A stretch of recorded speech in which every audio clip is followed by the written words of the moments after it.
जैसे हम क्या चाहते हैं? इंसाफ। इंसाफ के आगे झुकना पड़ेगा। हम क्या चाहते हैं? इंसाफ। हमारी मांगे पूरी करो। डेली विजिट को पक्का करो। डेली विजिट को पक्का करो। डेली विजिट को पक्का करो। डेली विजिट को पक्का करो। हम क्या चाहते हैं? इंसाफ। इंसाफ के आगे झुकना पड़ेगा। इंसाफ के आगे झुकना पड़ेगा। We want justice. Regularise policy लागू करो। लागू करो। लागू करो। रेगुलाइज पॉलिसी लागू करो। लागू करो। लागू करो। हम क्या चाहते हैं? इंसाफ। हम क्या चाहते हैं? इंसाफ। इंसाफ के आगे झुकना पड़ेगा। ऐसा सारा चोट लागू करो। सारा चोट लागू करो। शर्मा जी बताएंगे जो परस्पर तरक्की है किस मुद्दे को लेकर रखी है? मैं इस मुद्दे पर रखी है कि मैं डिस्ट्रिक्ट प्रेसिडेंट प्रदीप शर्मा और ये डेली विजर एसोसिएशन प्रेसिडेंट भी हूँ और मैं ये कहना चाहता हूँ कि अगर मैं चीफ मिनिस्टर होता तो मैं इस वक्त तक पहले काम 5 महीने कर देने थे, क्योंकि उसकी वजह का कारण ये है कि हमारी कोई डिमांड नहीं होती ना। हम देखो, हम अगर ऐसे सोचेंगे, अगर हम ऐसे चीफ मिनिस्टर की कुर्सी पर बैठेंगे तो मैं ये इतनी बात जरूर मैं कहना चाहता हूँ कि फिर मेरी कोई फालतू डिमांड नहीं होगी। मेरी एक ही डिमांड है, मुझे लोगों ने मुझे वोट दिया, मैंने काम करना है, एक ही डिमांड होती। मगर कहने का मतलब ये है कि आज तक देखो कि इस वक्त तक हमारा जो डेली विजरों का मसला है यूं का तू ही बना है और हमारे ऊपर एक जंग जैसी घोषित की है इन्होंने, जो कि जंग का कंप्रोमाइज भी होता है। और आज 30 सालों से ये 61,000 डेली विजर जो है जंग लड़ रहा है और इतनी बुरी हालत है कि मैं सोच नहीं सकता। और मैं कहता हूं कि ये वोट लेने के लिए, अगर ये वोट लेने के लिए लोगों के घर जाते हैं, मैंने खुद ही पूरे जम्मू कश्मीर का दौरा किया है और मैं इन डेली विजरों को चेक किया कि इनकी घर की इतनी कंडीशन खराब है कि मैं कहता हूं कि सोच ही नहीं सकता है। बाकी मैं यही कहता हूं कि इस वक्त तक हमारा जो डेली विजरों का जो भी मसला है, अगर बाहर की स्टेटों में यूटी नहीं है या यूटी है और ये सेल्फ वोट नहीं है या 370 नहीं है, तो 370 नहीं लागू हुआ, तो मेरे ख्याल में उधर कोई ऐसी कोई बात नहीं है कि मैं अगर चीफ मिनिस्टर बन जाऊं तो मैं लोगों को झाड़ दूंगा। मैं अगर 2000 करोड़ वोट भी ले लूंगा ना, जब तक मैं एक वोट की कीमत जो है लोगों को नहीं दूंगा ना, उनका काम नहीं करूंगा, तो मैं कहता हूं कि मेरा चीफ मिनिस्टर बनना ही किसी काबिल नहीं है। बाकी मसला रहा कि ये इन्होंने जंग घोषित कर दिया इस वक्त हमारे डेली विजरों पर।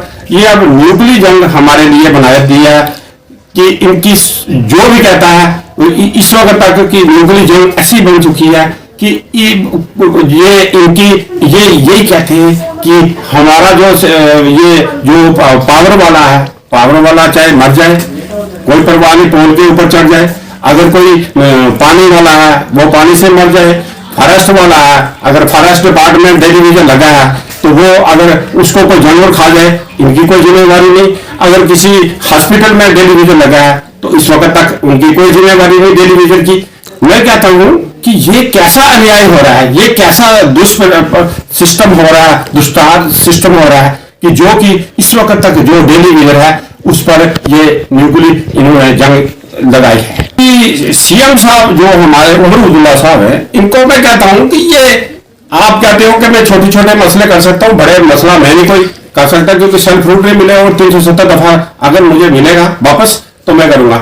मैं कहता हूं कि 370 दफा सरकार ने कहा है, प्राइम मिनिस्टर नरेंद्र मोदी जी ने कहा है कि हम देंगे, उस टाइम के बाद देंगे या कुछ भी है वो देंगे, सेल्फ रूट देंगे, मगर उससे पहले आपने खुद ही हाथ खड़े कर दिए।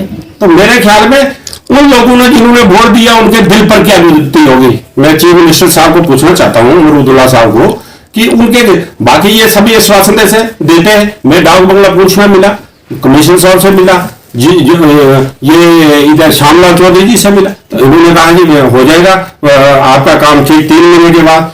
बस इधर कहते हैं हो जाएगा, आगे जाते हैं कुछ भी नहीं। और ये कहते हैं कि मिनिमम वेजेस दिया उधर से लागू किया, मगर 4 महीने हो गए किसी को मिला नहीं। क्या फायदा उस मिनिमम वेजेस का। और इस वक्त तक जो भी कहता है कि मैं करूंगा डेली विजरों का मसला हल, मैं करूंगा। मैं कहता हूं आप हमें बताओ ना कब करोगे, हमें रिटर्न दो एक महीने के। हमारा डेली विजर अगले महीने में हमारा ठीक 100 आदमी डेली विजर जो है रिटायर हो रहा है। और ये उमर साहब कहते हैं कि 5 सालों में भी हो सकते हैं काम जो है। 5 सालों में मैं कहता हूं कि 5 सालों में ये सारे जो मसले हैं ना, ये मसले रहेंगे ही नहीं, कोई मांगेगा ही नहीं, ये सारा टेलीविजन रिटायर हो जाएगा, सारा सिस्टम खत्म हो जाएंगे। फिर आपका जो वोट बैंक है उसका क्या फायदा? फिर वोट लेने से क्या फायदा? वोट अगर 2 करोड़ भी ले लो या 10 लाख भी ले लो, 10 करोड़ ले लो, उससे कोई, जब तक लोगों के काम नहीं होंगे।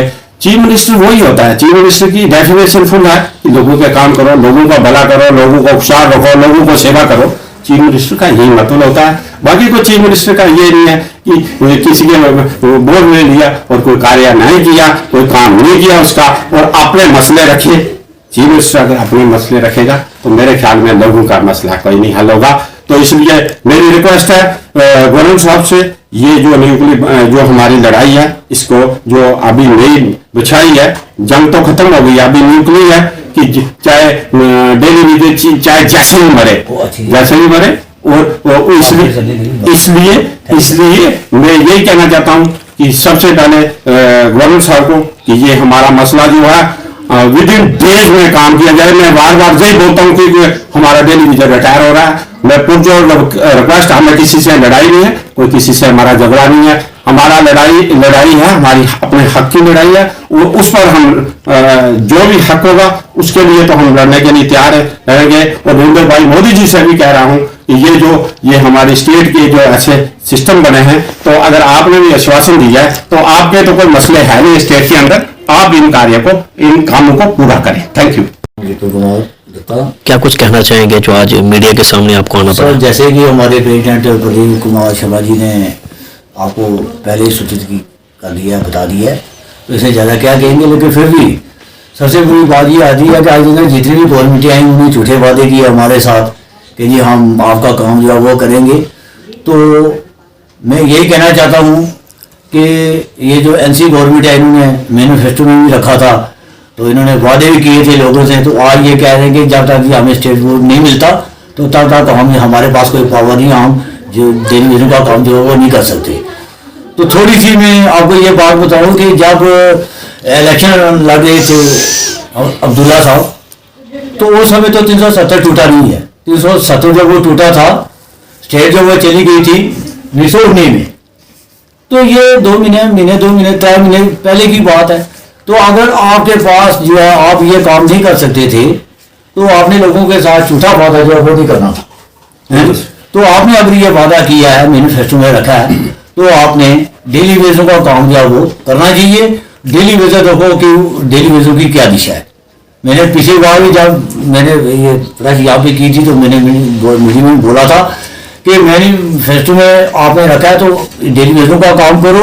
और दूसरा बात यह देखिए, डेली वेज जो वो इतना मजदूर है कि उसके घर में बच्चों को पढ़ाने के लिए फी देने के लिए पैसा नहीं है, घर में सोना लाने के लिए उसके पास पैसा नहीं है, है जी, इतनी बुरी कंडीशन है। और उसके बाद अगर जो है वो डेली वेज जो है बहुत ज़्यादा खास हो गया पीएचई का, तो उसके बाद अपनी ट्रीटमेंट कराने के लिए पैसा जो वो नहीं है। इतनी बुरी कंडीशन है डेली वेजर की।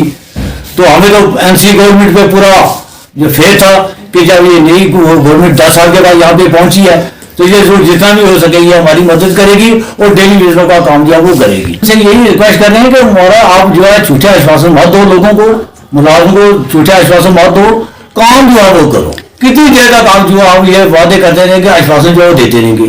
बीजेपी गवर्नमेंट थी तो वही ये काम करती थी, है जी, कि आज करेंगे, कल करेंगे, परसों करेंगे। उन्होंने भी 10 साल ऐसे उन्होंने निकाल दी है जी। अब ये एनसी गवर्नमेंट आई है तो इनसे हम यही कहना चाहते हैं अब्दुल्ला साहब से, जो हमारे जम्मू कश्मीर के चीफ मिनिस्टर हैं, और साथ में जो डिप्टी सीएम जो हमारे संजय चौधरी जी से, उनसे हम यही अनुरोध करते हैं और यही रिक्वेस्ट करते हैं कि आप डेली वेजर पे फोकस करो और जितना जल्दी हो सके इन डेली वेजर के बारे में सोचो। धन्यवाद, शुक्रिया।